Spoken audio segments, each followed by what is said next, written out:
नमस्कार देखছেন टक टू बांगला আমি অভিষেক রয়েছে আপনাদের সাথে। এই মুহূর্তে যে খবর নিয়ে উপস্থিত হয়েছি, সুপ্রিম কোর্টে কিন্তু ওয়াকফ বিরোধী যে একটা মামলা চলছে, যে কোনোভাবেই কিন্তু ওয়াকফ অ্যামেন্ডমেন্ট বিল যেটা একদম পাস হয়ে গিয়েছে সংসদে সেটা কোনোভাবে কার্যকর করতে দেবে না, সেরকম কিন্তু একদম পণ করেছেন কপিল সিব্বাল এবং অভিষেক মানু সিংভির মতন লয়াররা। এবং তারা কিন্তু আমরা দেখতে পেয়েছি গত 20শে মে থেকে একদম 21শে মে এবং তারপর আজকে 22শে মে পর 3 দিন ধরে কিন্তু একদম এক টানা লড়াই করে গেলেন যে কোনোভাবেই যাতে ওয়াকফ অ্যামেন্ডমেন্ট বিল তার উপর কোর্ট স্টে দিয়ে দেয়। এবং সেই স্টে অর্ডার শেষ পর্যন্ত কিন্তু 22শে মেও দেওয়া হলো না, কিন্তু যেটা হলো সেটা কিন্তু একদম একটা নাটকের থেকে কোনো অংশে কিছু কম নয়। তার কারণ একদম কেন্দ্রীয় সরকারের সলিসিটর জেনারেল তুষার মেহতা, যিনি গতকাল আপনাদেরকে জানিয়েছিলাম একদম হুঁশিয়ারি দিচ্ছেন কথায় কথায় একদম সুপ্রিম কোর্টকে যে কোনো মতেই সংসদে পাস হয়ে যাওয়া কোনো বিল সেটা আর কোনোভাবে আটকানো যাবে না, সেটার উপর স্টে দিতে পারবে না সুপ্রিম কোর্ট। তার কারণ আমরা প্রত্যেকটা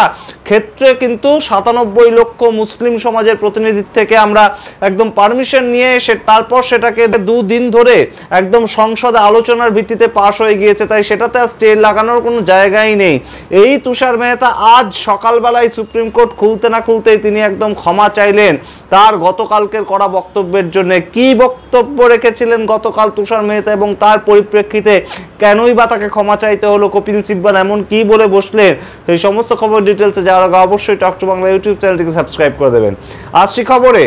এই মুহূর্তে আপনারা জানেন যে একদম সরাসরি দেশের সর্বোচ্চ একটা মামলা কিন্তু এই মুহূর্তে হয়েছে, যেটা ওয়াকফ অ্যামেন্ডমেন্ট বিল। এবং সেটা কিন্তু ওয়াকফ অ্যামেন্ডমেন্ট বিল কিন্তু 2রা এপ্রিল এবং 3রা এপ্রিল 2025-এ একদম আমরা দেখেছিলাম সংসদের অভ্যন্তরে ভোটাভুটির মাধ্যমে রাত ভোর আলোচনার পর কিন্তু ওয়াকফ অ্যামেন্ডমেন্ট বিল আমরা দেখেছিলাম একদম পাস হয়ে গিয়েছিল। এবং তারপর থেকে কিন্তু একদম রীতিমতন বিক্ষোভ শুরু হয়, সারা দেশ জুড়ে বিক্ষোভ শুরু হয়। সেই বিক্ষোভের আঁচ এসে পড়ে কিন্তু পশ্চিমবঙ্গের মুর্শিদাবাদেও, সেই সমস্ত ঘটনা আমরা দেখেছি। এবং এখন বিচারপতি সঞ্জীব খান্না চলে যাওয়ার পর বিচারপতি বি.আর. গাওয়াই এসেছেন প্রধান বিচারপতি হিসেবে, এবং তার সামনে কিন্তু গত 3 দিন ধরে এই মামলাটা চলছে। এবং সেই ক্ষেত্রেই আমরা দেখলাম একদম গতকাল কিন্তু একদম তুষার মেহতা, যিনি কেন্দ্রীয় সরকারের তরফে কেসটা লড়ছেন, তিনি তার বক্তব্য রেখেছিলেন এবং রীতিমতন হুঁশিয়ারির সুরে কিন্তু বলেছিলেন সুপ্রিম কোর্ট যাতে কোনোভাবে স্টে অর্ডার না দেওয়ার কথা ভাবে। এবং সেই কথাটা কিন্তু বলতে গিয়ে তিনি বলেছিলেন যে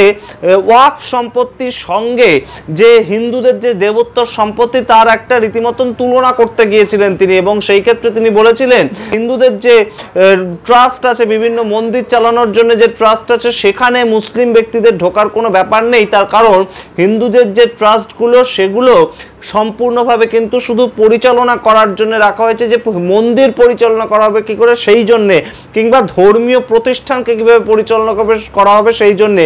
তাদের কোনো এমন বাইরে কোনো তারা কাজ করে না যেগুলো ধর্ম নিরপেক্ষ কাজ, তাই জন্য সেই ক্ষেত্রে অন্য ধর্মের কাউকে থাকতে হবে তেমন কোনো বাধ্যবাধকতা নেই, এই কথা বলেছিলেন তুষার মেহতা। এবং সেই তুষার মেহতার যে আর্গুমেন্ট গতকালকের করা সেটা নিয়ে কিন্তু আজকে রীতিমতন একদম উইথড্র করলেন তুষার মেহতা। এবং তিনি বললেন যে গতকাল তিনি ভুল কথা বলেছিলেন এবং হিন্দুদের যে একদম মন্দির কমিটি তার মধ্যেও কিন্তু বিভিন্ন ধরনের তারা সমাজে সামাজিক কাজকর্ম করে বেড়ায়, শুধুমাত্র যে একদম মন্দির ওরিয়েন্টেড কাজ কিংবা ধর্ম ওরিয়েন্টেড কাজ তারা করে তেমন কিন্তু সেই কথাটা তিনি ভুল বলেছেন। এবং আপনাদেরকে জানিয়ে রাখি যে আজকে বারংবার দফায় দফায় কপিল সিব্বাল এবং অভিষেক মানু সিংভি কিন্তু একদম কোণঠাসা করার চেষ্টা করেন কেন্দ্রীয় সরকারের যেই একদম ওয়াকফ অ্যামেন্ডমেন্ট বিল যেটা পাস হয়ে গিয়েছে অলরেডি। তার কারণ কপিল সিব্বালরা বলেন যে একটা ওয়াকফ বোর্ড এবং তার মধ্যে যে নন মুসলিম ব্যক্তিরা ঢুকবে তেমন কথা বলা হচ্ছে, তাহলে সেটার ভিত্তিটা কি? এবং সেই ক্ষেত্রে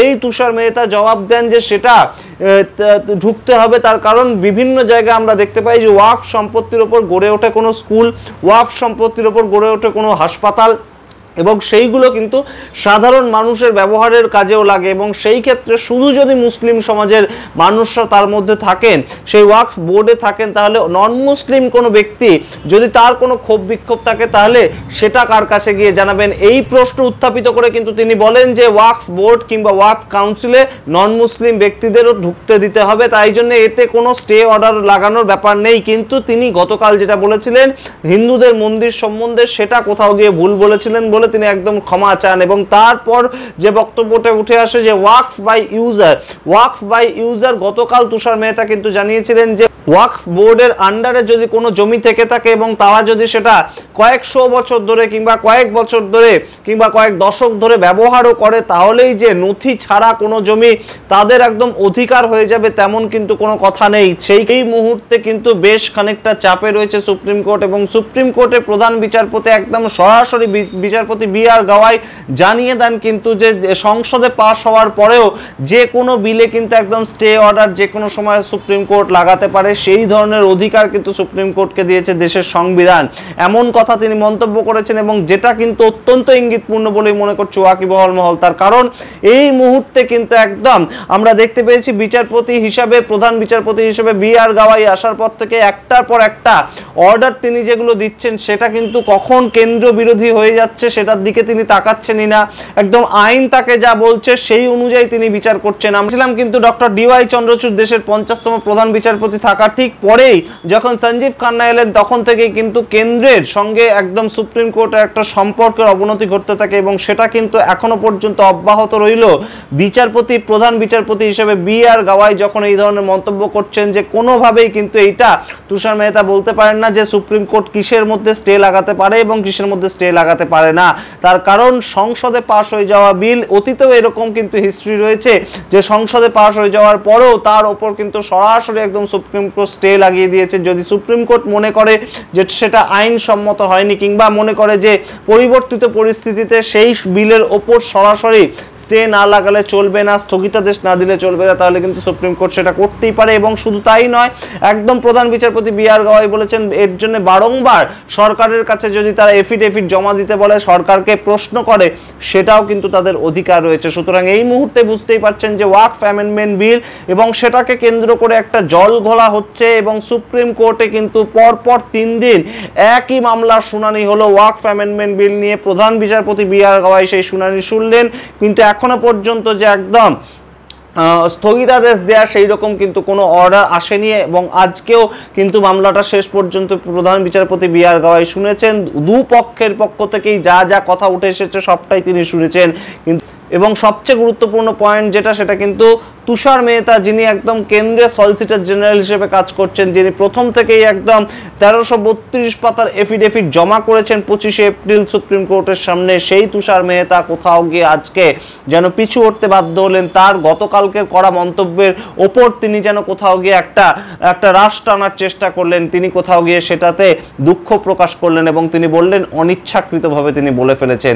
এটা কি কোথাও গিয়ে একদম মামলাকারী আইনজীবী যারা তাদের চাপের কাছে নথি স্বীকার করলেন তুষার মেহতা, তাদের চাপের কাছে কি নথি স্বীকার করলো কেন্দ্র?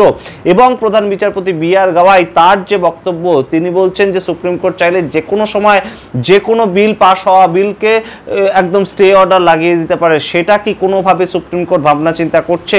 মামলাটা যেদিকে এগোচ্ছে অবশ্যই তেমন কিন্তু একটা সংকেত পাওয়া যাচ্ছে এবং ওয়াকিবহাল মহল কিন্তু মনে করছেন যে প্রাক্তন প্রধান বিচারপতি সঞ্জীব খান্না যখন বলেছিলেন যে একদম সুপ্রিম কোর্টের পক্ষ থেকে ওয়াকফ বাই ইউজার এবং নন মুসলিম ব্যক্তিদের ওয়াকফ বোর্ড এবং ওয়াকফ কাউন্সিলে ঢোকার যে অধিকার, সেই দুটো একদম প্রভিশনের উপর অন্তত সুপ্রিম কোর্ট স্টে অর্ডার লাগানোর একটা কথা ভাবনা চিন্তা করছে, সেটা থেকে কিন্তু প্রধান বিচারপতি বি.আর. গাওয়াই নাও সরে আসতে পারেন। তার কারণ সুপ্রিম কোর্টের প্রাক্তন প্রধান বিচারপতি সঞ্জীব খান্নার কিন্তু ইচ্ছে এটাই ছিল, তেমনই তিনি প্রকাশ করেছিলেন। সুতরাং সামগ্রিকটা আপনাদের সামনে রাখলাম। ওয়াকফ অ্যামেন্ডমেন্ট বিল এই মুহূর্তে যে জায়গায় দাঁড়িয়ে আছে, এই মুহূর্তে কিন্তু দেশের সুপ্রিম কোর্ট এবং দেশের সরকার একদম দুটো মেরুতে অবস্থান করছে এবং তাদের যা বক্তব্য সেটা কিন্তু সুপ্রিম কোর্টে মুহুর্মুহু বর্ষিত হচ্ছে কপিল সিব্বাল এবং সলিসিটর জেনারেল তুষার মেহতার দ্বারা। আপনারা কি মনে করছেন, কি বক্তব্য আপনাদের সমস্তটা কমেন্ট বক্সে কমেন্ট করে জানান।